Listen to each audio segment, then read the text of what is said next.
Hello, this is Justin Wright, Mediterranean Garden and Outdoor Living. Welcome back to the video blogs.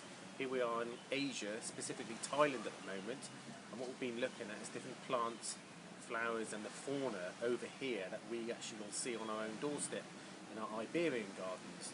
This particular one we're going to just quickly focus on now is the hibiscus. This is very, very similar. Perhaps in fact, I would actually go as far as to say this is the Rosa sinensis version. We pan over here, so what they've done, they trained this more into a hedge. Absolutely prolific as usual, full of flower.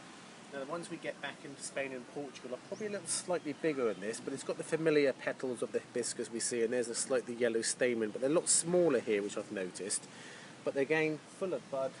We pan along this section over here, you can see constantly in bloom and petal, full of flowers over here, and just see where we're only probably about 20 metres from the sea. So that says a lot actually, because I've spoken to some of the gardeners over here. A lot of the plants don't cope well with the saline conditions. So it goes to prove that hibiscus, given again what they're used to getting, which is not particularly a special type of soil, but it's very sandy below us here.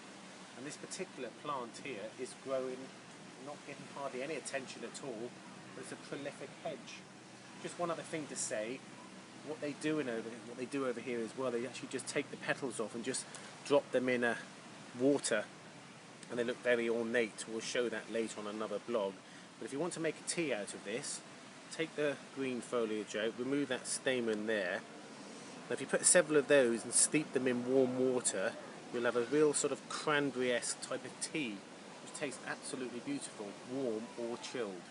So basically your hibiscus plant comes in a range of colours. The red one you want to make your tea, mind you, but basically we can have this plant, it's a fantastic architectural plant on its own, a hedge. You can put them in some water looking very nice, make a tea out of it, and it's very easy to grow.